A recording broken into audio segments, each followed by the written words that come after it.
Tayang di TV mana? CCTV. Channel YouTube-nya DKM.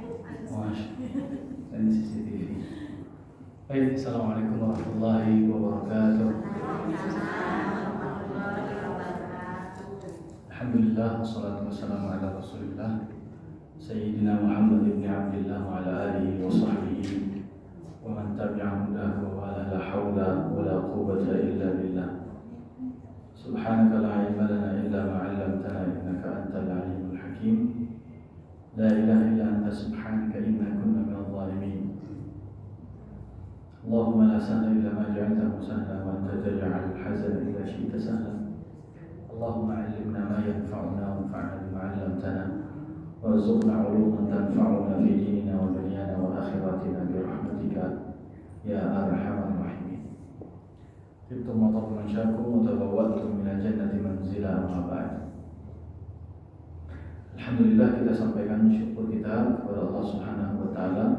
Salawat dan salam kita hadiahkan kepada suri tauladan kita Nabi Allah Muhammad sallallahu alaihi wasallam.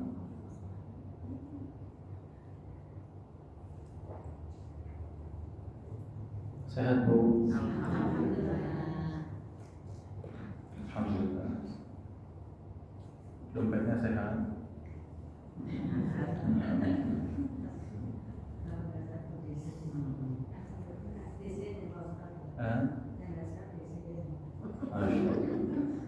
Di sini apa ya? Baik. Bulan lalu kita bahas apa ya? Saya lupa. Apa temanya?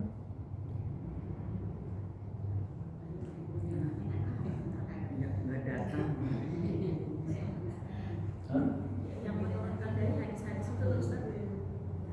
Hadis yang mana? Hadisnya riwayat Muslim ya. Kamu pernah niyah. Oh, yang niyah. Oh, ya. Yang seorang akan dibangkitkan sesuai dengan kondisi kebiasaannya hidupnya dan hidupnya juga sesuai kebiasaan hidup. Baik. Kemarin disepakatinya bahasa apa kita? Perempuan.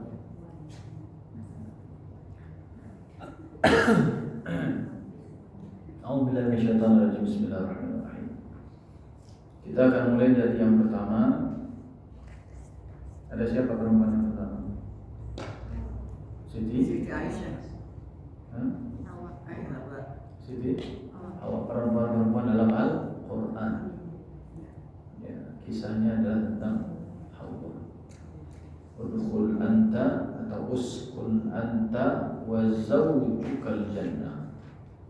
Wahai Adam, tinggallah anda dan pasangan anda di dalam surga. Siapa pasangan Adam? Fa'idha hiya bi khalqin, tiba-tiba ada makhluk di sisi Adam. Dan ada bertanya, man anti, anda siapa? Maka faqalat ana khalqun khalaqani Allahu min dila'in, saya ciptaan yang diciptakan dari tulang rusuk. Fa ana Hawa, saya adalah Hawa. Litaskuna ilayya, agar engkau sakinah bersama saya di dalam surga. Itu ikrar Hawa. Tapi apakah Rasul sallallahu alaihi wasallam sakinah, Pak? Apakah Nabi Adam sakinah di surga? Enggak ya. Tidak. Apa yang membuat beliau tidak sakinah? Anak diturunkan dari surga. Diturunkan sebagai akibat. Tapi sebabnya apa?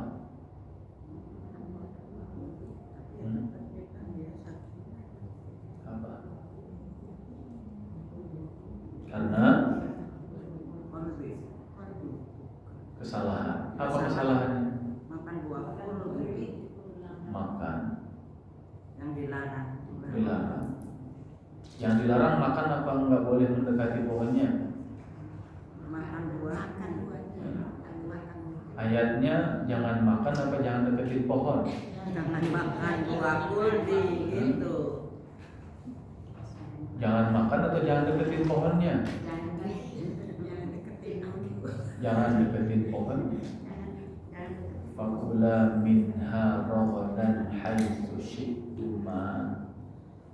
Makanlah semua yang ada di dalam surga ini ragadan sepuasnya, semaunya. Ragad artinya mau makan satu menu berapa kali pun terserah, mau makan per berapa menit sekalipun terserah, mau nambah sebanyak apapun terserah, mau makan sendirian atau bagi-bagi terserah. Itu ragad, terserah juga. Haitsu syi'tuma, terserah kalian berdua maunya apa, punya kehendak apa. Di surga itu makan bukan karena lapar. Apa yang membuat penghuni surga makan? Walahmi tayrin mimma yashtahun, daging burung yang mereka mau. Jadi penghuni surga itu makan cuma karena mau, bukan karena lapar. Kalau kita di dunia ini makan biasanya karena lapar. Karena di surga tidak ada lapar, tidak ada haus, semua cuma gara-gara syahwah. Syahwah itu keinginan. Walahmi tayrin mimma yashtahun, ishtiha. Asal katanya adalah syahwah, ishtiha. Jadi syahwat itu bukan hanya tentang seksual. Syahwat itu artinya keinginan. Itu syahwat. Ya. Maka daging burung yang mereka inginkan. Nah, Allah sudah bilang haitsu syi'tuma, silahkan makan wa kula minha, semua yang ada di dalam surga. Jadi perintahnya makan semua. Wala taqraba hadhihi syajarah. Pohon ini jangan didekati. Hadhihi ditunjukin pohonnya karena ada kalimat isyarah. Hadhihi artinya ini, ditunjukin secara definitif ini pohon, jangan kamu dekati. Ya, berarti yang dilarang berapa? Syajar itu satu pohon. Surga isinya banyak nggak? Banyak, apapun ada. Ya. Udah ke sana Udah survei. Punya kapling. Masya Allah. Alhamdulillah. Mudah-mudahan kita punya kapling di sana. Amin. Jadi bagaimana cara iblis kemudian menjerumuskannya? Inilah kumala minan nasihi. Kata iblis, saya ini kepada kalian berdua sedang ngasih nasihat. Cuman pintu nasihat yang paling gampang digoyah adalah perempuan. Artinya bahasanya adalah nasihat, sejatinya adalah jebakan dan hasutan. Dan jebakan serta hasutannya itu dengan kalimat-kalimat yang tipis sekali. Sulit untuk membedakan mana nasihat, mana hasutan. Coba kalau saya bilang begini, ada Hawa, kan yang Allah larang cuma ngedeketin. Makan kan nggak dilarang. Buktinya perintah Allah apa? Makanlah semua yang ada. Fakula minha ragadan, sepuasnya. Coba tuh lihat. Dengerin Allah nggak tadi? Kata Allah makan sepuasnya. Tidak ada larangan tidak boleh makan. Cuman pohon ini jangan didekati. Ya kalau misalnya saya yang deketin boleh nggak? Saya ambilin deh buahnya. Ngelanggar perintah Allah nggak? Ngelanggar larangan Allah nggak? Hah? Kamu nggak usah deketin, saya yang ambilin. Kamu tinggal makan, kan nggak ada larangan makan. Ada nggak larangan makan? Ya, ini permainan logika iblis begitu. Kata Allah misalnya wala taqrabu malal yatim, kita dilarang mendekati harta anak yatim. Wala taqrabuz zina, jangan dekati zina. Saya nggak deketin zina, Ustaz. Dia yang deketin saya. Saya nggak goda-godain, dia yang godain saya. Apakah saya melanggar? Kan tidak ada larangan wala taznu, jangan berzina. Yang ada jangan deketin. Nyetrum ya kalau dekat. Biar nggak ngantuk tahu. Iya, kalau terlalu deketin cewek ngantuk. Tergantung.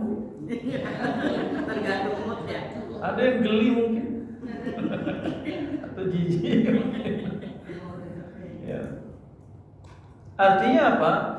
Ya, permainan iblis itu begitu. Kan kata Nabi, ma kullu muskirin khamrun wa kullu khamrin haram. Semua yang memabukkan itu kan khamar, semua khamar haram. Berarti kan syaratnya memabukkan. Kalau cuma alkohol 0,001% kan nggak memabukkan, nggak apa-apa lah. Kamu kan udah biasa mabuk, yang 5% aja alkoholnya ente nggak akan mabuk, nggak apa-apa lah. Kan kata Nabi yang khamar itu yang memabukkan. Ini permainan semua. Permainan narasi iblis namanya. Ya. Narasi iblis seolah-olah menasehati. Gaya iblis itu seolah-olah nasihat. Ya. Bu, saya boleh nggak minta nasihat? Bu, kenapa emang? Ini saya nih ada tetangga begini. Oh gitu. Kalau saya mah kalau boleh saya nasihati, orang begitu mah cuekin aja. Kalau senyum deh, udah kita masuk kita balas. Ya. Orang begitu mah dijauhin aja. Bilangnya nah, sehat. Intisarinya apa? Putusin silaturahim. Putusin silaturahim apa akibatnya? La yadkhulul jannata khati'ur rahim. Enggak bisa masuk surga orang yang mutusin tali silaturahim. Bilangnya ngasih sehat, tapi esensi dan isinya apa? Malah berbuat dosa mutusin silaturahim. Kalau saya boleh ngasih nasihat ke orang begitu, mas sendalnya umpetin aja. Nah, bilangnya nasihat, tapi isinya zalim. Gitu. Ya. Orang begitu mau sebarin aja aibnya, jadi suka nyebarin aib. Bilangnya nasihat, padahal kita telah mengajarkan orang berbuat dosa. Ini narasi iblis. Makanya iblis bilang begitu, inilah kumala minan nasihi, kami ini sedang ngasih nasihat kepada kalian berdua, wahai Adam dan Hawa. Tapi yang lemahnya siapa? Hawa ini, perempuan. Apa pintunya, Bu? Pintu terjebaknya jiwa perempuan itu, simbolnya Hawa adalah hurufnya depannya P, belakangnya N. Huruf ketiganya adalah M. Perempuan R bukan? Apa? Penasaran. Nah ini dia. Jebakan perempuan adalah penasaran. Ya. Tazkiyatun nafas kita ini membersihkan jiwa dari segala kepenasaranan kita tentang dunia. Apa sih susahnya mensyukuri yang ada semua di surga itu? Kenapa masih penasaran dengan satu yang dilarang? Yang Allah larang itu sedikit, Bu. Minuman yang Allah larang itu berapa? Dikit. Dalam Al-Quran Allah menyebutnya sebagai innamal khamru khamr. Yang halal banyak. Bajibur, temulawak, bir peletok, susu jahe, kopi, banyak yang halal. Ya. Makanan yang haram dikit. Bangkai, darah, daging babi, hewan yang disembelih tidak menyebut nama Allah, hewan yang mati ketabrak, hewan yang mati gara-gara dimangsa oleh hewan yang lain, dan seterusnya. Tapi yang halal banyak. Yang dari singkong-singkongan aja ada berapa ya? Getuk, temus, timus ya, timus ya. Hah? Iya timus kan? Ya, timus. Kalau temus itu dulu di Mesir itu tenaga musiman haji sebenarnya temus. Mahasiswa dapat kocokan buat tenaga musiman haji temus. Ada timus apa lagi dari singkong? Keripik, congro, kencong di jero, terus misro, amis dijero, terus Makanya dikata itu sukro, ini sukro ada sukro. bukan lupa. Ya. Yang singkong banyak, Banyak. yang goreng-gorengan banyak. Tapi kenapa orang penasaran sama yang haram? Ya. Kalau bukan karena kisah Siti Hawa ini, kita tidak bisa mendapatkan satu esensi dari kepenasaranan seorang Hawa atau kepenasaranan seorang perempuan. Coba ibu, ya, kalau buka Shopee itu karena kebutuhan atau karena penasaran? Penasaran. Kalau belanja sesuatu, coba deh, kalau ke Tanah Abang, semua, Bu, ini cobain. Mau beli bed cover aja, itu berapa toko disamperin, udah dijembrengin semuanya, diusap-usap, kayaknya lembut. Ujung-ujungnya nggak jadi lipat lagi. Ya, cari yang motif lain, cari yang motif beda, cari yang warna berbeda dan seterusnya. Ya, semua baju udah dicobain, udah dipegang-pegang. Asal ada toko baju yang banyak contohnya ya, pegang-pegangin satu-satu itu baju orang penjualan semua baju di toko. Cuman penasaran pengen megang lah. Penasaran apa? Padahal bahannya kalau tinggal kita tanya apa bahannya ini, sudah di rumah udah ada bahan itu juga ketahuan kan gimana rasanya. Setelah beli hilang nggak penasarannya? Hilang kayaknya. Ya, benar nggak? Apa bedanya mesin cuci 2 tabung dengan 1 tabung? Penasaran aja kayaknya. Dulu kulkas pengen dari 1 pintu naik jadi 2 pintu, pengen nambah. Sekarang 4 pintu, kalah kontrakan orang Betawi juga. Mesin cuci udah 2 pintu malah dikurangi jadi 1 pintu bulan ya. Apa yang membedakan? Ujung-ujungnya nyetrika sendiri juga.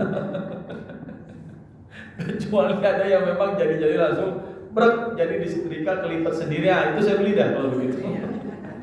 Praktis. Kalau kulkas juga sama, apa isinya? Ada chiller, ada freezer, ada segala macam. Ujung-ujungnya ya, buat nyimpen makanan ujungnya basi juga di dalam. buat nyimpen makanan nggak kemakan, ya setelah sekian hari dicek ternyata udah pada basi. Jadi kulkas untuk merawat makanan basi.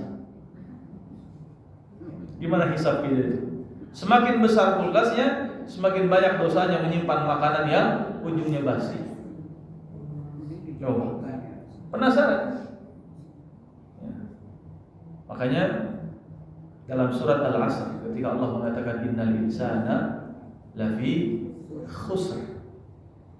Sesungguhnya manusia itu tabiatnya benar-benar berada dalam apa? Khusr artinya? Innal insana lafi apa artinya khusr? Sesungguhnya manusia berada dalam kerugian, gitu ya. Itu salah satu tafsirnya saja. Al-Imam Al-Qurtubi menjelaskan salah satu tafsir yang lain. Innal insana lafi naqsin. Sesungguhnya manusia itu tabiatnya selalu merasa kurang. Ya, selalu merasa kurang. Alis lah yang kurang tebal, seumur hidup ngurusin alis saja. Tiap hari belanja bulanannya kudu ada pensil alis. Pensil alis habis, pensil anak dirautin juga. Hidunglah yang kurang mancung, ya kan? Tiap hari ngurusin hidung saja, ngaca, dipencet-pencet, ditarik-tarik. Mancung kagak, melar ngembang iya, kan begitu. Ya. Apalagi kalau kita melihat ya ada pojokan rumah yang kayaknya masih kosong nih, ada ruang kosongnya. Apa kira-kira diisinya ya? Pas banget 11 kemarin Shopee Day ya. Melihat ada vas bunga gitu ya, lagi diskon. Penasaran kayaknya cocok nih dimasukin di situ ya. Kayaknya ada selalu yang kurang. Selama ada colokan listrik di tembok yang belum ada kabel masuk ke situ, kayaknya mikir lagi apa kira-kira kita masukin di situ ya kabelnya. Walaupun sudah ada kipas angin, walaupun sudah ada AC, tetap aja beli kipas anginnya. Jadi apa? Innal insana lafi khusr. Yang membuat manusia rugi itu karena diawali dengan merasa kurang. Sudah segitu banyak nikmat surga, kok merasa kurang? Akibat penasaran, itu masalahnya. Makanya kata Mahatma Gandhi, Ibu sekalian yang dimuliakan Allah, bumi ini sanggup memberikan makan kepada semua umat manusia, tapi tidak akan pernah sanggup memberikan makan kepada seorang manusia yang serakah. Al-katsiru qalilun idza tama'a wal qalilu katsirun idza qana'a. Sebanyak apapun dunia di depan mata, itu akan terasa sedikit kalau hatinya punya sikap tamak, serakah. Sesedikit apapun dunia di depan mata, maka akan dilihat dengan jumlah yang sangat banyak kalau hatinya memiliki sikap yang qana', yaitu qana'ah. Jadi besar kecil sedikit banyaknya dunia di hadapan mata kita itu melihatnya bukan dengan mata kepala, tapi dengan basirah, dengan mata hati. Apakah hati kita punya sikap qanaah atau tamak, serakah? Segitu banyaknya nikmat surga, kalau tabiatnya serakah dan itu simbol manusia, akibatnya apa? Hawa terjerembab. Padahal nikmat yang lain amat sangat banyak di surga itu. Kenapa kok bisa begitu? Ya. Jadi pintu paling halusnya seorang perempuan adalah penasaran. Coba saya mau nanya, benar nggak? Benar nggak? Iya. Benar kan? Jujur, Bu.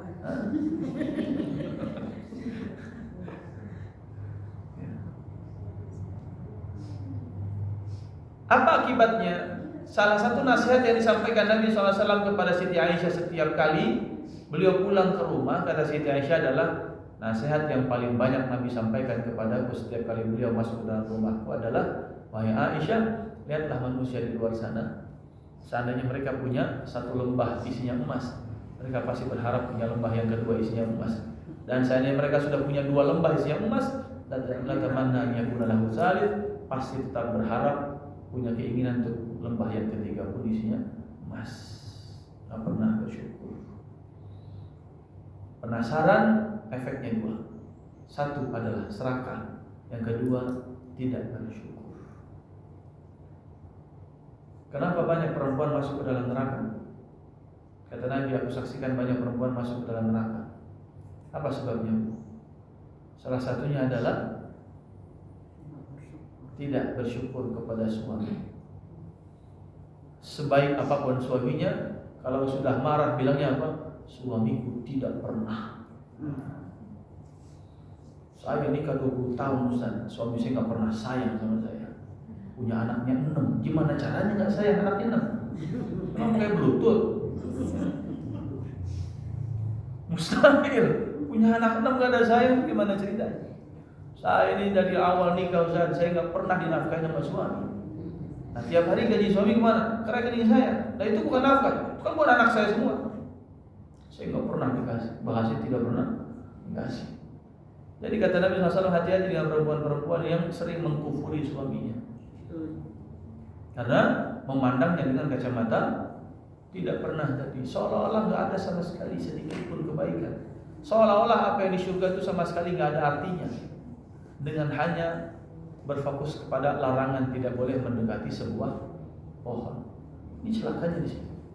Nah, padahal awal komitmen dan ikrarnya Hawa apa? Litaskuna ilayya. Engkau wahai Adam, aku diciptakan Allah itu agar engkau sakinah denganku di dalam surga, supaya engkau merasa tentram bersamaku di dalam surga. Maka ketentraman menjadi hilang. Ketentraman dan sakinah menjadi tidak ada jika perempuannya punya sikap sebagaimana Hawa dalam kisah itu. Memandang yang tidak ada, memandang yang belum punya, memandang yang kurang.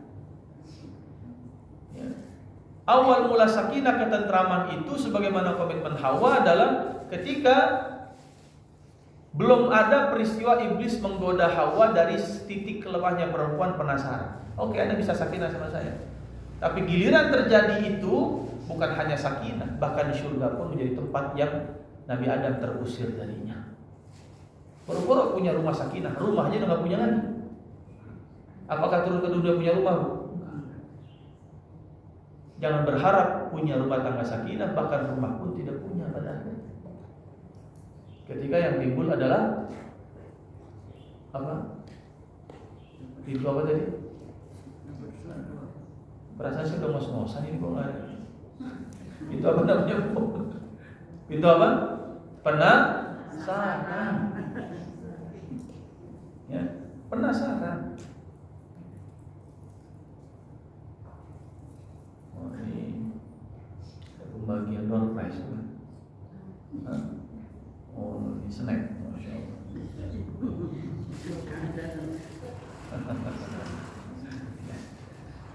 Baik, ibu-ibu sekalian yang dimuliakan Allah Subhanahu wa taala. Jadi pertama, dalam kisah Hawa kita bisa dapatkan poin perempuan kelemahannya ada pada penasarannya. Yang membuat kepenasaran itu berujung pada melihat sesuatu bukan dengan kacamata syukur, tapi kacamata kufur atau kacamata kurang aja. Ya. Kalau saya dari menyimpulkan ya, alis kurang tebal gitu ya, kemudian hidung kurang mancung, kemudian pipi kurang tirus ditarik kurang pakai benang jahit misalnya gitu ya, pakai luka borokan, kulit kurang putih gitu ya. Akhirnya apa? Akhirnya terjebak banyak hal. Ibu tahu angka statistik tentang jumlah yang terlibat pinjaman online itu sebagian besar ibu perempuan. Teman saya cerita ada di perusahaannya itu sampai terjebak 1 miliar rupiah pinjol dengan 20 aplikasi. Satu aplikasi 50 juta cairnya kali 20 1 M. Ibu pengen? Jangan. Nggak bisa. Gak usah saya kasih tahu caranya. Kok bisa ya, kayak pengen tahu gitu. Udah mulai penasaran. Bulanannya Bu, cicilannya 20 juta. Saya bilang sama beliau, Pak Haji, biasanya setahu saya pinjol tuh saudara kembarnya namanya judi online. Udah saya tanya, Ustaz, Bapak judol? Bukan, cuman mengikuti gaya hidup. Kenapa bisa mengikuti gaya hidup? Karena tidak pernah bersyukur. Anda apa sih ya keunggulan handphone iPhone baru? Waduh, cobain. Kalau cobain kan beli dulu. Ternyata iPhone 17 Pro Max yang kepake cuman WhatsApp sama YouTube juga ujung-ujungnya. Apa sih penasaran kita handphone Samsung yang bisa dibuka begitu? Ada yang flip dan seterusnya. Udah habis itu, oh gitu doang. Padahal zaman dulu kita udah pernah punya, Bu.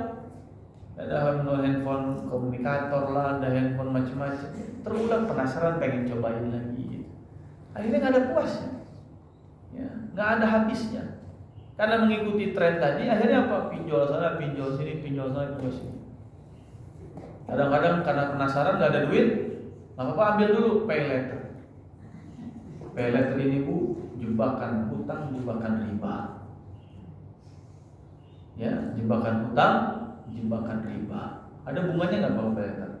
Ada. Bunga riba bukan? Riba.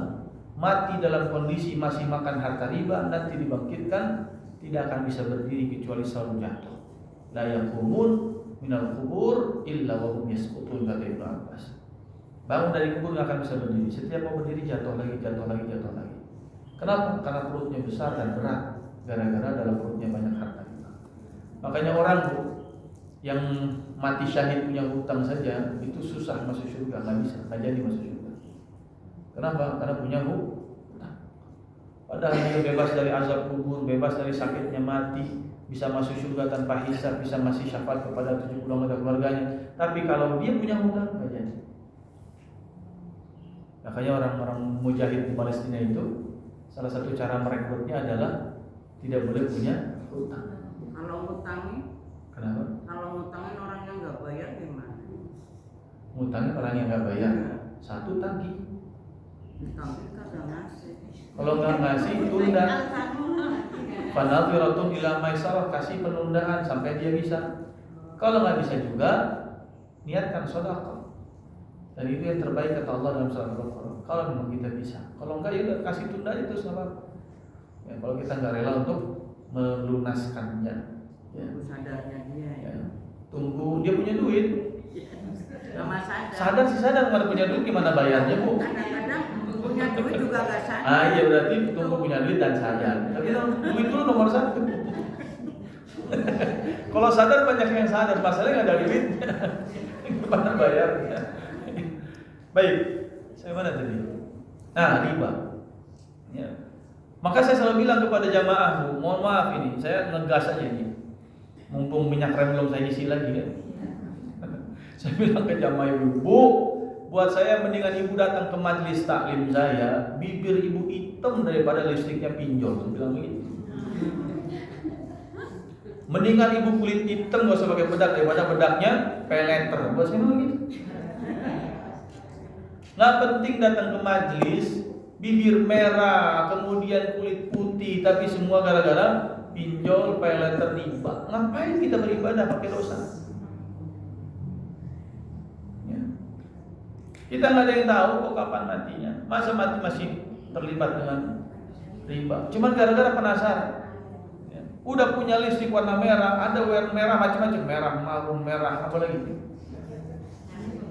Cobain warna merah ini, besok cobain warna merah beda-beda. Habis warna merah ini penasaran warna ungu, beli juga listrik warna ungu. Habis itu ada warna hijau, beli listrik warna hijau, kan gitu ya. Cuma penasaran.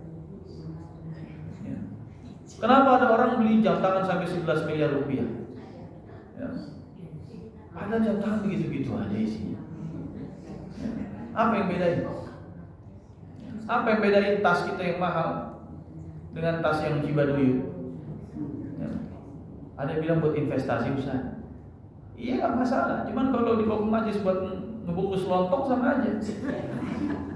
Mau yang harga 200 juta sama 200 ribu, datang ke majelis taklim buat bungkusin snack gitu tuh. Ada bedanya. Sama aja. Ya. Kita berpikir fungsional kan begitu ya. Artinya apa? Nah sekali lagi, lebih baik kita tidak pernah merasa kurang. Ya, laqad khalaqnal insana fi ahsani taqwim. Allah menciptakan kita ini begitu amat sangat sempurna penciptaan. Ya. Dan kita akan merasa berharganya apa yang Allah berikan kalau kita sudah kehilangan. Kehilangan surga bukan sesuatu yang biasa-biasa saja. Dikeluarkan dari surga itu menyusahkan. Dulu di surga Adam dan Hawa mau ngapain aja, mau minta apapun tinggal makanan nyamperin, makanan menghampir. Di dunia ini mau makan semangka, nunggu musim dulu. Habis musim apakah bisa langsung dimakan? Enggak. Dibawa dulu dari kampung ke Jakarta. Di Jakarta bisa langsung beli? Enggak. Dari Keramat Jati dibawa dulu ke Depok sini. Dari Depok apakah bisa langsung makan? Enggak. Beli dulu, masukin ke rumah. Dari rumah ambil pisau dulu, potong dulu, panjang prosesnya. Mau masak, mau makan nasi aja panjang. Dari mulai berasnya petani, berapa lama tuh dia nanam itu sampai kemudian panen. Dari panen kemudian pemisahan gabah dan seterusnya sampai dibawa penggilingan sampai terus ke pasar. Tengkulak kemudian sampai ke pasar kemudian sampai ke kita. Jadi karung, kita beli per liter sekian, nyampe rumah dimasak dulu, nggak bisa langsung dimakan, ya kan? Proses panjang. Ya. Sementara di surga dulu nggak ada yang susah, nggak ada yang, semuanya gampang. Mau apapun langsung datang, mau apapun langsung tersedia. Dikeluarkan di surga ini kehilangan nikmat yang besar, dan kita akan merasakan susah dan payahnya kalau sudah kehilangan nikmat. Ya, saya contoh, ibu tahu harga gigi geraham ibu? Nggak tahu. Ya, istri saya gigi gerahamnya kan satu, sudah lama dicabut itu. Akhirnya gigi atas geraham atas itu kayak jadi agak turun. Bawa ke dental klinik. Kata dentisnya, wah ini dok kayaknya bagusnya ditanam ini nih gigi palsu. Ya, tapi ada beberapa variannya, ada beberapa tipe gigi palsu. Dikasih tahu ini harga sekian ini. Ada satu gigi yang harganya itu satu motor X-Max 60 juta. Saya bilang ya Allah, ini kita ke tukang gigi aja ini 60 juta. Subhanallah. Benar-benar ditanam, bukan cuma dipasang. Operasi tangan dan seterusnya. Ya Allah, ternyata satu nikmat gigi saja Bu, 60 juta gigi gratis. Ya. Kita kadang kurang mensyukuri sendal, sehingga banyak sendal, banyak sepatu, banyak ini. Padahal mensyukuri kaki saja. Berapa harga satu kaki kita ini? Mahal. Oh, luar biasa. Ada salah seorang jamaah itu pulang umroh karena bulan Ramadan tahun lalu beliau umrohnya. Punya sakit gula. Namanya umroh ke Saudi itu kan kalau bulan Ramadan banyak makanan gratis ya. Wah, lupa mungkin. Pulang-pulang ke Indonesia gulanya 500. Akhirnya dari bandara langsung bawa ke rumah sakit. Itu borok lukanya udah sampai ke betis. Dokter langsung keputusan ini harus diamputasi. Akhirnya diskusilah istri dengan anak-anak beliau. Mereka akhirnya sepakat, beliau udah pasrah, terserah keluarga. Ya, akhirnya mereka sepakat amputasi, jalankan proses amputasi. Lama nggak ke masjid, saya nanya Pak Haji pulang gimana ya, Pak Haji mana ya? Oh Ustaz lagi sakit Ustaz, mohon doanya kita doain. Sampai pada satu saat beliau ke masjid, saya bingung. Lah ke masjid kok dalam kondisi ya sudah pakai tongkat, kemudian pakai sepeda listrik yang roda 3. Ya. Pak Haji kenapa? Ini saya mohon doanya, saya ceritainlah semuanya seperti tadi. Kemudian saya nanya, Pak Haji, boleh nggak saya tahu berapa harga kaki palsunya? Oh ini Ustaz katanya, tapi dipegang ini 29 juta dan Masya Allah 29 juta. Sebelah dan cuma sebetis. Jadi kalau diamputasi makin ke atas makin mahal, karena bahannya makin banyak yang dibutuhkan. Artinya setengah betis saja kaki palsu harga 29 juta. Tapi banyak orang yang tidak mensyukuri punya sendal, punya sepatu yang banyak. Ya, penasaran, punya lagi, beli lagi, penasaran ini lagi. Akhirnya bertumpuklah. Sementara lupa mensyukuri tempat sendalnya itu kaki itu sendiri. Ya. Berapa harga operasi katarak? Gratis susah, ini BPJS itu mah. Ya. Berapa kalau yang ini operasi katarak kan jutaan. Ya, itu operasi yang detail banget, mata di ubuk-ubuk begitu kan. Cuma bersih 7 juta ya. 7 juta. Itu bukan ya, cuman katarak doang ya, supaya bisa jernih lagi melihat dan seterusnya. Subhanallah. Ya, itu segitulah harga membersihkan mata. Tapi banyak orang yang berapa banyak kacamata hitamnya di rumah. Yang mulai gantungnya warna apa, yang mulai bentuknya bulat, ada yang pipih, ada yang belok dan seterusnya. Tapi lupa tentang mensyukuri matanya sendiri. Ya. Oksigen yang sesuatu yang biasa kita hirup. Di zaman Covid itu luar biasa. Saya sampai ke daerah pasar apa itu? Allahumma shalli ala sebelum Salemba itu apa? Manggarai. Sampai ke Manggarai sih. Nyari oksigen dan itu pun ngantri panjang luar biasa pas Covid. Ya. Di Depok nggak bisa, nggak ada, habis semuanya, nggak ada stok oksigen. Sementara setiap hari kita hirup oksigen ya, dengan hidung. Tapi banyak orang yang tidak bersyukur akan bentuk hidungnya, mempermasalahkan. Udah begitu operasi lagi, operasi lagi, mancung, ditarik ya, tanam benang, apalagi extension hidung. Ada nggak extension hidung? Extension bulu mata extension, gigi extension, rambut extension ya kuku extension, semua extension aja. Kenapa? Rambut kurang panjang, kuku kurang inilah, ya kan? Bulu mata kurang inilah, kurang. Innal insana lafi khusr. Tabiatnya merasa kurang memang manusia. Dan itulah pintu masuk untuk ada penasaran. Makanya Allah sudah bilang, fakula minah, makan semuanya. Itu simbol apa? Surga ini penuh, udah, nggak usah merasa kurang lagi. Apapun di surga silakan makan. Semuanya silakan makan. Tapi kalau sudah jiwanya merasa kurang, pintu setan masuk penasaran kan? Kata Allah yang nggak boleh deketin doang. Kan kata Allah yang tidak boleh mendekati pohon. Allah nggak bilang nggak boleh makan kok. Saya kan ngasih nasihat sebenar-benarnya nasihat. Benar sih kata Iblis, nggak bohong dia. Benar nggak kira-kira perkataannya? Betul. Ya. Allah melarang nggak makan? Enggak. Betul kan Iblis? Jujur nggak Iblis? Jujur dia. Cuma pintu masuknya itu yang lemah. Ya. Sehingga usul-usul yang pertama membersihkan jiwa dari sifat penasaran yang dimulai atau disebabkan gara-gara kacamataku kurang. Sesuatu ada aja kurangnya. Ya, melihatnya bukan dengan sesuatu yang lebih, bukan sesuatu yang patut dicari. Apa yang harus kita syukurinya sih sebenarnya? Ya. Sehingga ujung-ujungnya apa? Karena tidak puas, karena merasa kurang, akhirnya terjebaklah dalam segala perbuatan dosa. Kenapa ada orang berzina? Bisa jadi kurang sesuatu yang dilihat dari pasangannya kurang. Ya. Kenapa orang kemudian bisa menggibahi orang lain? Karena memandang orang lain kurang daripada dirinya atau memandang dirinya kurang dari orang lain, sehingga memfitnah, menjelekkan orang lain. Ini kita bicara tentang akhlak. Kenapa ada orang menggunjing orang lain, memfitnah orang lain?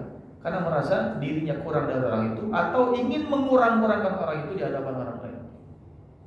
Ya, dia mau depan doang gitu begitu, di belakang mau ente belum tahu aja tuh, dikurang-kurangin lah kebaikannya. Atau karena dirinya merasa kurang, apa ya istilahnya itu insecure gitu ya, nggak pede gitu ya.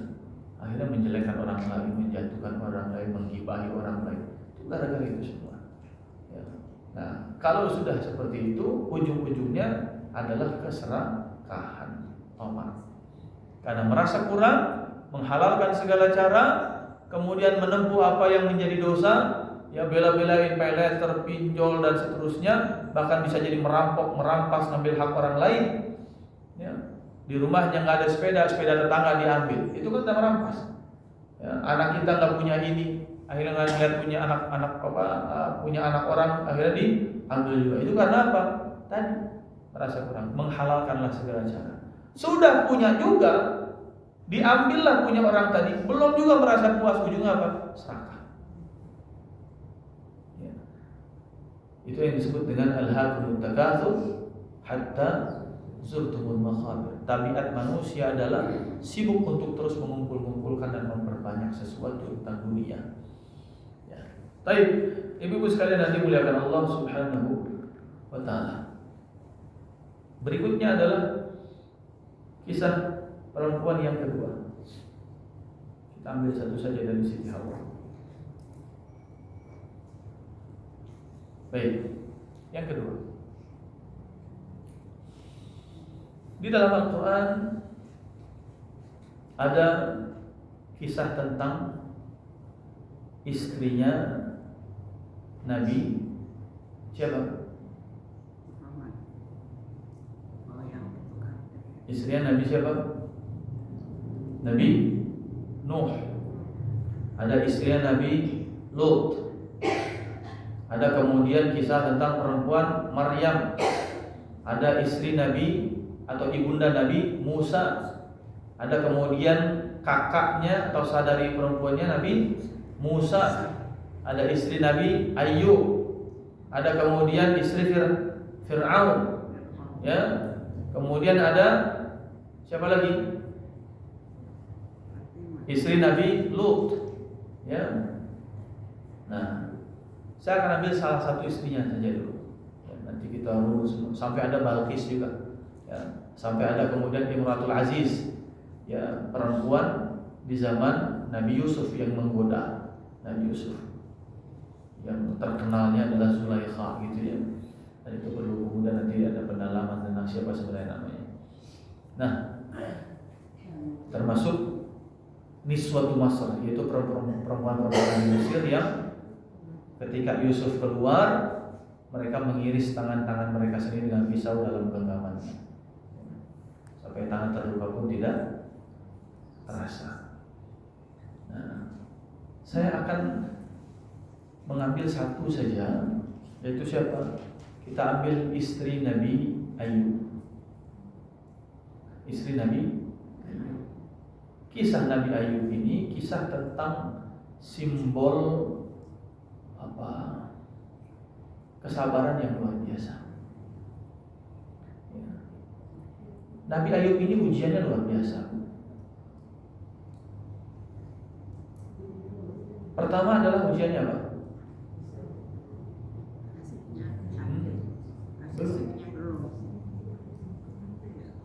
Apa ujian paling pertama itu? Anaknya meninggal. Anaknya meninggal, 12 orang laki-laki. Semuanya meninggal dalam waktu bersamaan. Ya, lagi rumahnya rubuh, menimpa mereka semua, meninggal semua. Nabi Ayub ini kaya, punya peternakan luas, punya perkebunan luas, punya peternakan banyak, anak banyak, rumah besar. Orang-orang kaumnya itu mendekati beliau, suka, kalau bahasa kita suka nongkrong di rumah beliau lah, ya, tempat kumpul, base camp dan seterusnya gitu. Jadi anaknya meninggal dunia. Setelah itu apa? Semua peternakannya, ternaknya mati. Kemudian semua kebunnya hangus terbakar, habis semuanya. Kemudian sakit 20 tahun. Ya. Kemudian ditinggalkan oleh kaumnya, dijauhkan, orang pada pergi ninggalin kampungnya dengan satu isu saja, Ayub penyakitan. Kita jangan sampai ketularan, yuk kita aja yang keluar dari kampung ini. Yang dulunya orang pada dekat sama beliau, suka nongkrong di rumah beliau, kumpul kongko di rumah beliau, kalau bahasa kita ngopi-ngopi di rumah beliau gitu, tinggal. Hanya tersisa beliau dengan istrinya. Setahun, 2 tahun, 3 tahun sampai 18 tahun istrinya masih sabar. Masih sabar ngurusin Nabi Ayub. Sampai kemudian tibalah di masa saat sang istri mengatakan kepada Nabi Ayub, wahai Ayub, kau kan Nabi, kenapa sih gak minta sama Allah saja langsung doa, ya Allah sembuhin? Apa jawaban Ayub alaihi salatu wassalam? Wahai istriku, kita sudah hidup enak berapa lama? 20 tahun. Saya sakit sudah berapa lama? 18 tahun. Berarti masih kurang 2 tahun lagi. Ya, nanti setelah 2 tahun saya baru enak ngomong sama Allah, doa minta sembuh. Kalau sekarang masih curhat aja. Makanya doanya itu doa curhat. Rabbi anni massani yadurru wa anta arhamur rahimin. Ya Allah, badan saya gak enak banget ini. Engkaulah yang paling sayang di antara semua yang sayang sama saya. Gak ada satupun kalimat doanya ya Allah sembuhin saya, gak ada. Ya. Tapi pada akhirnya apa? Sang istri pun gak kuat. Istri gak kuat. Apa hikmahnya? Ya. Apa hikmahnya? Kenapa justru di akhir tuh gak kuat? 18 tahun udah ngurusin, di akhir tuh gak kuat. Ya. Ujian kesabaran seorang istri ketika merawat sakit suaminya adalah konsistensi. Konsistensi dalam kesabaran itulah ujian bagi perempuan. Karena merawat suami bukan untuk menjemput kesembuhan. Kadang-kadang capek sendiri. Saya udah capek ngurusin suami. Saya udah bawa dia ke dokter ini nggak sembuh. Saya bawa ke dokter ini nggak sembuh. Saya beli obat ini nggak sembuh. Saya sudah terapi ini nggak sembuh. Saya sudah kontrol ke dokter subspesialis ini nggak sembuh. Sembuh juga. Capek saya. Nah, itulah. Padahal merawat suami bukan menjemput kesembuhan. Dia hanya ujian tentang sebuah kesetiaan dan simbol cinta seumur hidup. Kalau ingin bersama, janganlah mau membersamai suami saat rumah besar, peternakan banyak, perkebunan luas, anak masih ada semua, dan orang-orang mengeluhkan suami. Tapi ketika suami tidak punya apa-apa, nah, disitulah ujian bagi perempuan. Betul loh? Ya, banyak yang siap mendampingi suami ketika jadi gitu ya, punya apa-apa dan seterusnya. Tapi belum tentu banyak yang juga siap mendampinginya di kala Ada sakit ya. sampai ada istilah apa? Ada uang abang disayang, nggak ada uang abang ditendang. Mudah-mudahan jangan ya Bu ya. Alhamdulillah ya. Jauhkan dari Awal bulan pijitan halus, akhir bulan pijitan keras. rasa kaplok.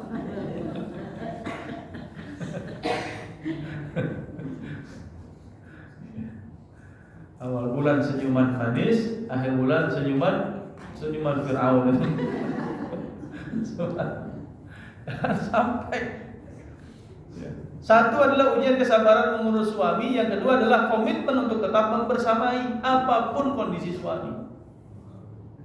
Makanya bahasa sudah berapa lama kita hidup enak 20 tahun, berapa lama saya sakit 18 tahun, ntar tunggu 2 tahun lagi baru saya enak ngomong sama Allahnya. Apa kalimat hikmah di situ? Kan kamu kan siap mendukung saya membersamai 20 tahun hidup enak. Ini kan kita baru hidup susah 18 tahun. Tanggung dong 20 tahun lagi biar adil. Kan kira-kira gitu. Ya. Jangan sampai apa istilahnya itu ada SPBU ya. Kita mulai dari nol gitu ya. Sekarang kalau bahasa itu dikasih kepada Gen Z, banyak yang nolak. Enak aja dari nol, orang saya sama bapak saya udah 50, terus bawa nol lagi. Saya itu sama bapak saya udah enak katanya. Saya sama bapak saya udah difasilitasi, dikasih mobil, kuliah ini, masa saya mau dibawa nol lagi? Nah, banyak yang begitu komentar. Ya. Sulit mencari hari ini yang tanda petik mau dibawa dari nol. Padahal kalau kita lihat kita dulu juga dari nol. Orang tua kita juga dari nol gitu ya. Makin kemari makin tinggi gitu ya standarnya. Nah, saya khawatir. Makanya ketika ada orang-orang seorang laki-laki yang dalam kemapanannya di usia tertentu, ya ini kalau tanda petik nggak dijaga-jaga betul sama Allah nih bisa jadi apa ini? Sambaran-sambaran yang lain. Kalau istilah apa pebinor lah atau pelakor lah dan seterusnya. Kenapa?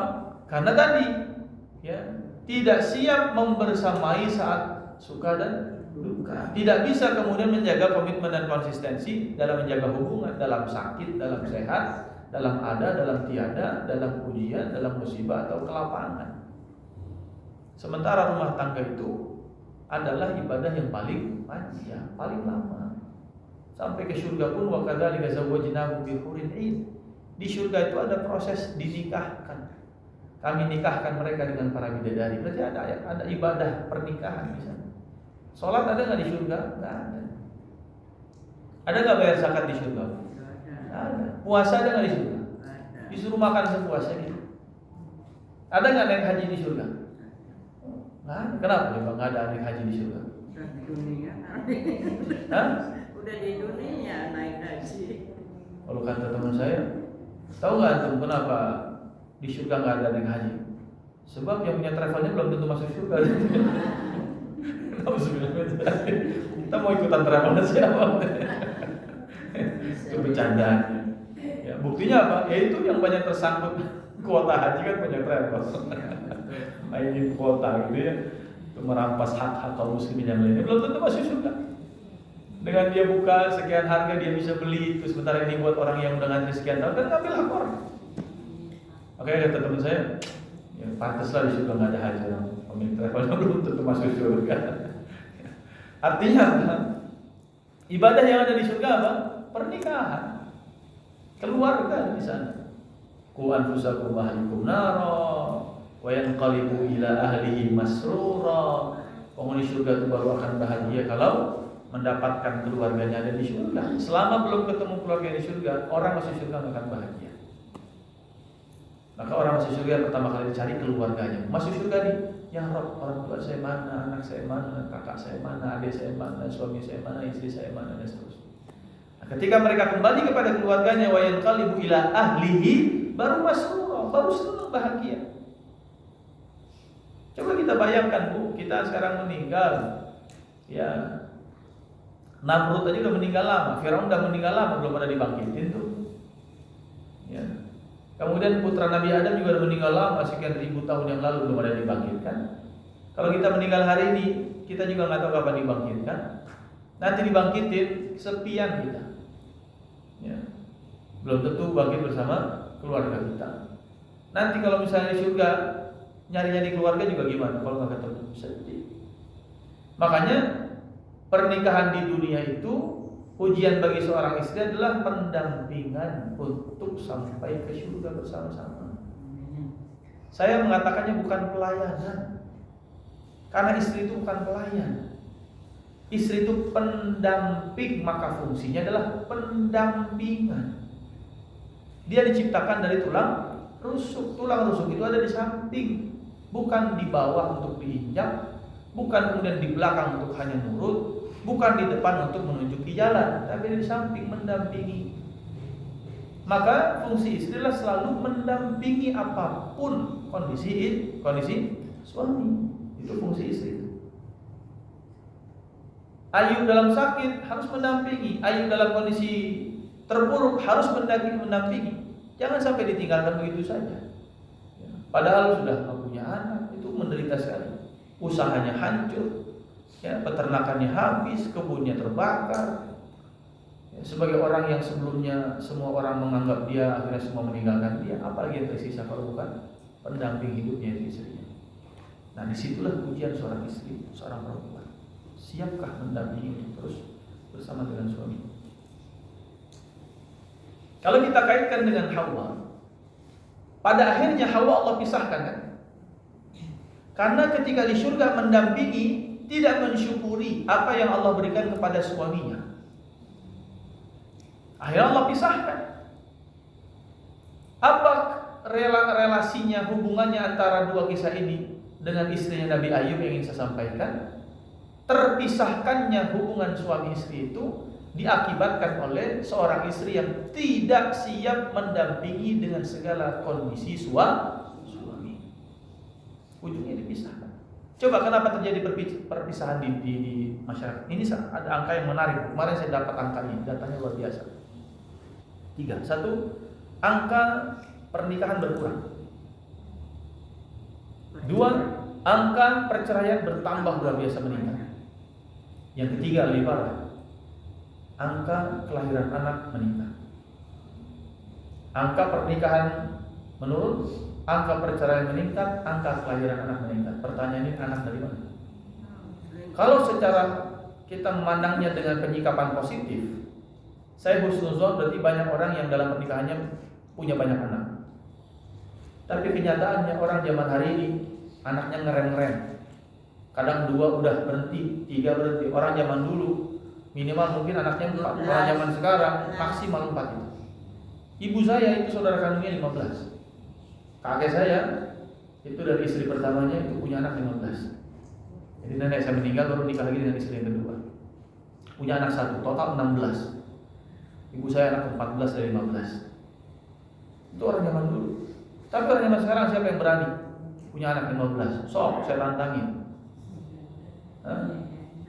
Nggak ada yang berani kan? Nggak ada. Karena pikirannya udah kemana-mana. Udah biaya sekolah, udah mau tinggal di mana kan gitu ya. Udah kemudian asuransi kesehatan, udah macam-macam biaya lahir dan seterusnya. Berarti ada angka kelahiran yang dicurigai bukan dari angka pernikahan. Karena pernikahannya menurun, perceraiannya meningkat. Dulu 2016 kurang lebih itu ketika saya lagi buat tesis ya terkait dengan itu, data yang saya dapatkan perceraian baru, bukan baru, sudah 10%. Tapi sekarang meningkat di atas itu. Per tahun itu di atas 10% yang bercerai di Indonesia. Kenapa terjadi perceraian? Berarti kan terjadi keputusan untuk tidak lagi mau mendampingi atau tidak mau lagi berdampingan. Begitu kan? Apa sebabnya? Ada 3 faktor utama. Yang pertama adalah ekonomi, yang kedua adalah karena KDRT, yang ketiga adalah karena ketiadaan kesetiaan. Ya, baik yang nikah lagi, ada yang kemudian selingkuh dan seterusnya. Nauzubillahi min dzalik. Tapi artinya disebabkan karena tadi tidak siap mendampingi dengan segala situasi dan kondisi pasangan. Apa yang Allah berikan kepada Adam tidak disyukuri, ada saja kurangnya. Apa yang 20 tahun kenikmatan Allah berikan kepada Ayub, istrinya merasa 18 tahun kok berat banget, tapi lupa mensyukuri 20 tahun hidup enaknya.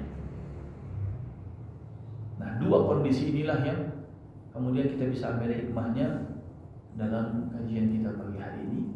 Ya, fungsi seorang istri bersihkan jiwa, karena diciptakan dari tulang rusuk. Hawa mengatakan saya diciptakan dari tulang rusuk. Maka fungsi pendampingan harus disertai dengan qanaah. Satu, fungsi pendampingan suami harus disikapi dengan jangan pernah melihat sisi kurangnya sama sekali. Yang ketiga adalah sisi pendampingan seorang istri kepada suaminya harus siap dalam segala situasi dan kondisi, karena ini ibadah untuk mendampingi sampai ke syurga. Jangan sampai ada seorang ibu protes begini, nanya, Ustaz, emang nanti saya kalau dibangkitin bareng suami saya lagi? Saya ini menangkapnya antara pertanyaan dan gugatan ini. Maksudnya gimana, Bu? Lah saya kan nikah sama dia di dunia udah ketemu sama dia 30 tahun, masa ntar di sana ketemunya dia lagi gitu. Maksudnya gimana? Apa kata beliau? Lah suami saya curang, Ustaz. Dia mah enak di dunia ketemu saya, ntar di surga ketemunya bidadari yang lain. Nah kalau saya di dunia ketemu dia, di surga masa dia lagi? Saya bilang, Bu, saya belum pernah ngecek kepada para suaminya. Jangan-jangan suami juga punya perasaan yang sama. 30 tahun di dunia nikah kena omel, emang masa sampai di surga kena omel lagi istrinya. Jadi janganlah memandang bahwa ketemu lagi itu sebagai sebuah kesialan gitu. Karena justru itulah tujuan kita, bahwa di dunia bersama agar di akhirat pun bersama. Itu esensinya. Bukan hanya di dunia menjadi suami istri, kemudian menafkahi, kemudian melindungi, kemudian mengayomi dan seterusnya hidup bersama. Stop di sini selesai, bukan. Ya.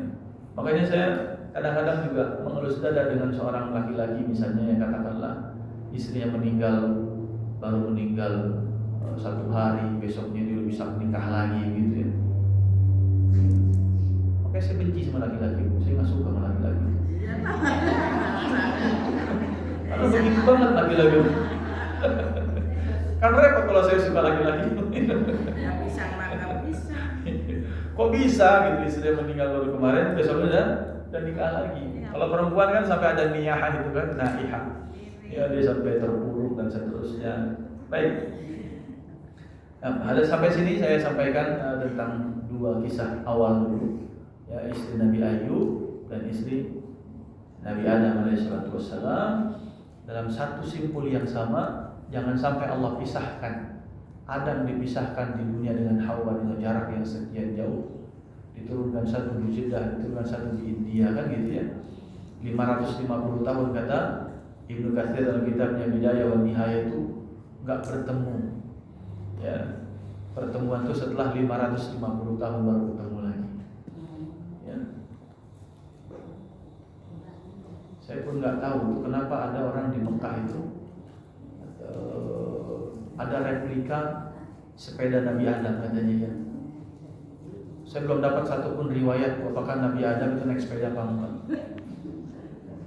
Karena pikiran saya cuma satu, kalau Nabi Adam dulu naik sepeda, kalau banyak bocor tukang tambelnya siapa? Karena orang Medan belum lahir.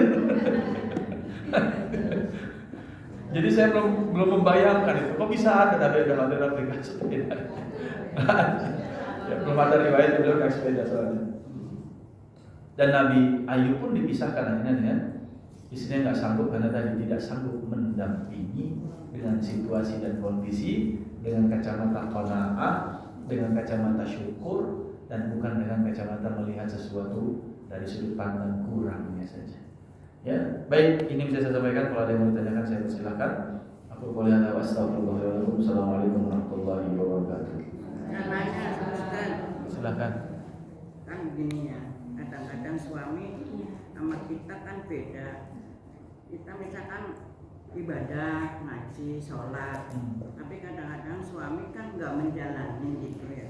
Awalnya nih ya. Terus saya itu nyuruh, Pak, kalau mau panjang jodoh sampai kakek nenek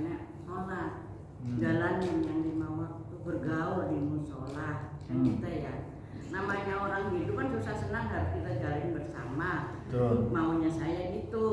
Itu salah enggak saya itu begitu apa Mengingatkan suami. mengingatkan gitu. Baik. Mengingatkan boleh, kalau saya sarannya mengancam jangan. Iya macam memang. Suami itu dia punya namanya pride. Laki-laki itu punya pride. Pride-nya diusik dia bisa berisik. Yang kedua, ibu bukan Siti Asia, suami ibu bukan Fir'aun. Ya, betul ya? Iya. Suami ibu Fir'aun bukan?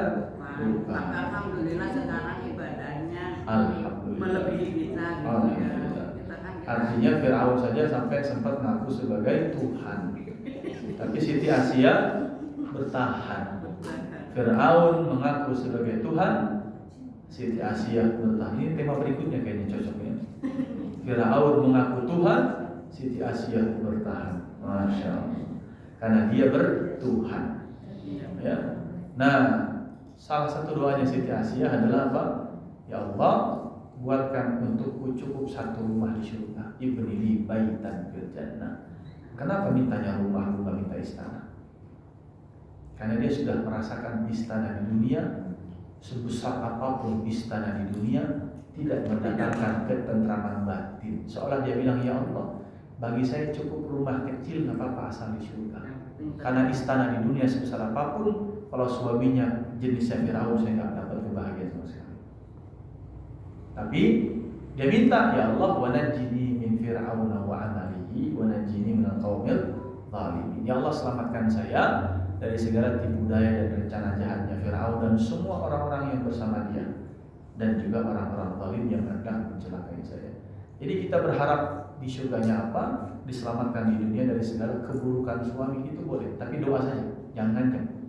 Ya Allah, berikan untukku satu rumah di surga, berkat kesabaranku menghadapi suami, berkat kesabaranku mengingatkan suami, berkat kesabaranku kemudian menanggapi suami misalnya, ya. Tapi ya Allah, jauhkan dan selamatkan saya, bahasanya najini, selamatkan. Kata Allah dalam Al-Quran, selamatkan saya dari segala keburukan suami. Itu boleh. Karena banyak juga istri-istri yang ujungnya kejerat KPK gara-gara kejahatan suaminya kan. Istrinya ikut-ikutan gak? Enggak kan? Awalnya mah ya, tapi akhirnya kena sita juga sampai tas-tasnya. Ya, makanya minta sama Allah, selamatkan saya dari segala keburukan suami. Kalaupun dia buruk, biar dia kena sendiri, kira-kira gitu bahasa ya, simpelnya. Tapi jangan. Tapi ngancam kan jadi deket. Apa? Jadi deket, kita ancam mau tinggal kan, biar deket lagi sampai sekarang kan masih gitu. Ngancamnya untuk kebaikan. Dekatnya karena Allah kasih hidayah. Iya. Ya, tapi caranya tetap ud'u ila sabili rabbika bil hikmati wal mau'izatil hasanah. Kalau mengajak kepada kebaikan, kata Allah dalam Al-Quran An-Nahl 125, adalah dengan hikmah dan nasihat yang baik kepada siapapun. Ancaman bukan sebagai solusi bagi kita yang mau mengantarkan kebaikan kepada siapapun. Ya. Ada lagi? Hanya selagi ada tuh yang punya suami. No.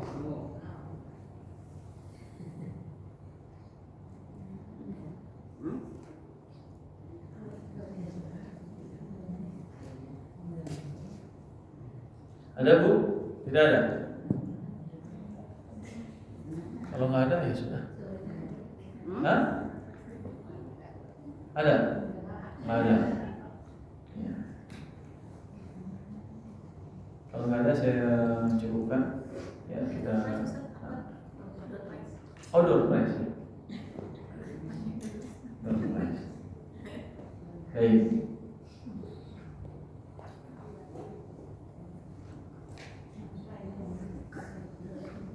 Berapa door prize?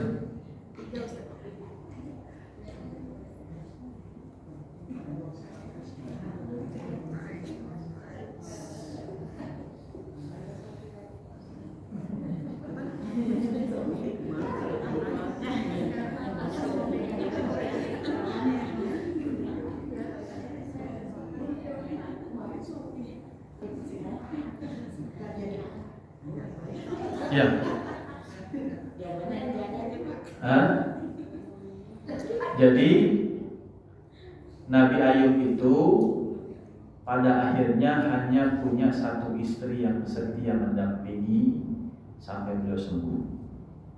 Tapi beliau pernah mengutuk, bersumpah akan mencambuk istrinya sebanyak 100 kali karena istrinya tidak mau mendampingi dia sampai sembuh. Jadi ada beberapa istrinya yang kemudian akhirnya dipisahkan sama Allah karena nggak sanggup mendampingi beliau sampai sembuh. Tapi ada satu istrinya, simbol kesetiaan, yang mendampingi beliau sampai sembuh. Siapa namanya?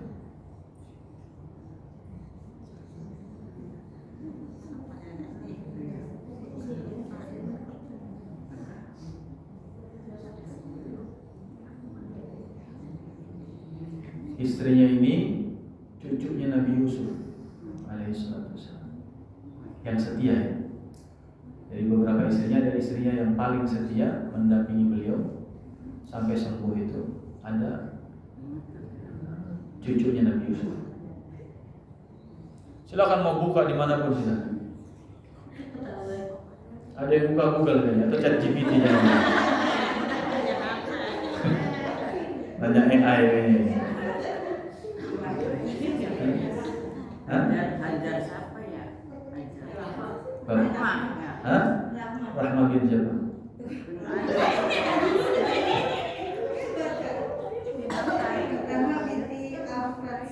Afrasim bin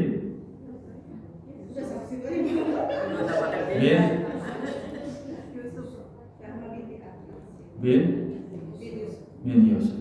Jadi Rahma ini radhiyallahu anha adalah alaihi salatu wassalam cucunya Nabi Yusuf dari anak beliau namanya Afrasim.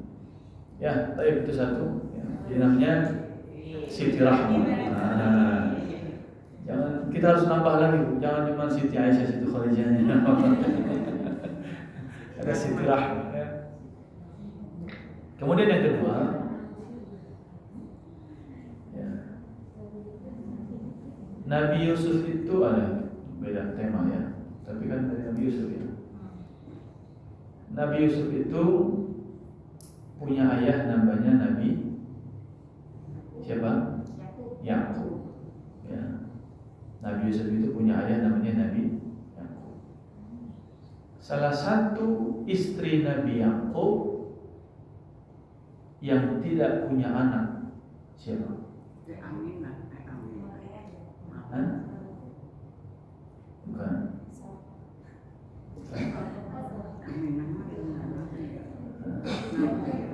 Cari siapa saja nama istri Nabi Yusuf, Nabi Yakub, dan siapa yang tidak punya anak. Karena yang punya anak itu cuma dari istri pertama dan istri keempat. Istri keempatnya adalah Nabi Yusuf dan Bunyamin. Istri kedua, istri ketiga nggak punya anak. Hah? Apa? Yang tidak punya anak. Istri berapa?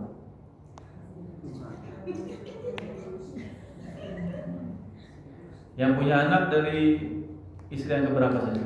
Siapa namanya?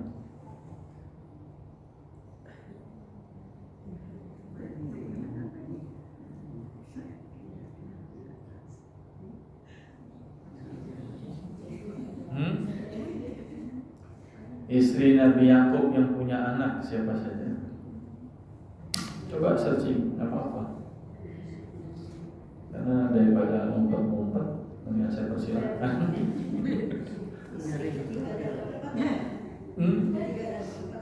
Yang nggak punya anak, nggak yang punya anak. Nah, Leah dan Rahil. Itu tahu ibu kenapa makanya ada artis namanya Rachel. Rachel Maryam. Rachel itu nama istri Nabi Yakub. Ya. Nanti ada nama anaknya namanya Levi. Ya, Levi itu ujungnya jadi Levis, celana Levis itu dari Levi. Ya, kemudian dia Buddha dan seterusnya. Baik. Jadi yang tidak punya anak siapa namanya Bu?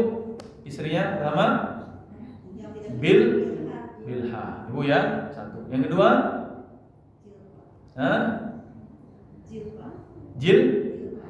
Jilfa. Ya. Jilfa. Ya, bilhah dan jilfa. Kok ibu lagi yang dapat ya? Siapa yang dapat berarti? Ibu lagi. Yang lain tunjuk tangan tuh. Ya. Tanyanya lain lagi. Pertanyaan yang lagi. Ya. Ya, berarti ibu yang buka Google tuh. Enggak mau Googlean deh, Pak.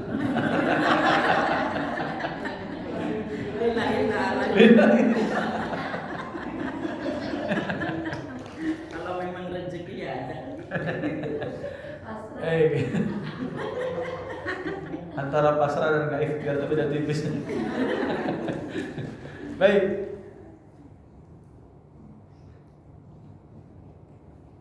Siapa nama anak perempuan Nabi Adam?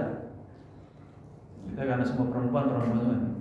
Kalau anak laki-laki seringkali kita tahunya cuma Qabil Habil. Siapa anak perempuan Nabi? Coba tunjuk tangan.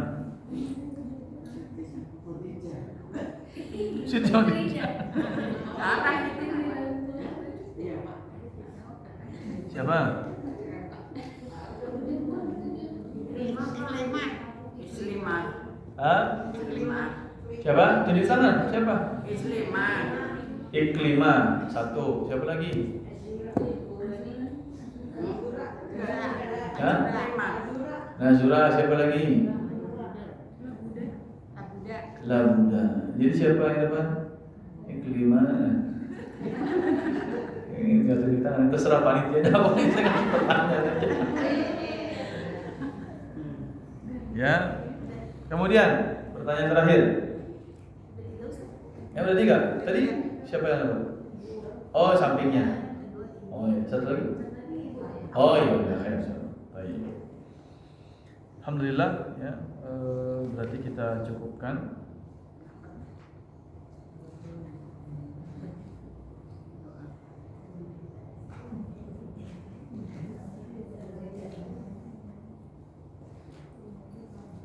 Ya, kita dengan doa kafatul majlis ya. Subhanallah wa bihamdika asyhadu an la ilaha illa anta astaghfiruka wa atubu ilaik. Astaghfirullahaladzim, astaghfirullahaladzim, astaghfirullahaladzim. Bismillahirrahmanirrahim. Wal 'asri innal insana lafi khusr illa alladziina aamanu wa 'amilus shalihati wa tawassaw bil haqqi wa tawassaw bis sabr. Hadanallahu wa iyyakum ajma'in. Assalamualaikum warahmatullahi wabarakatuh.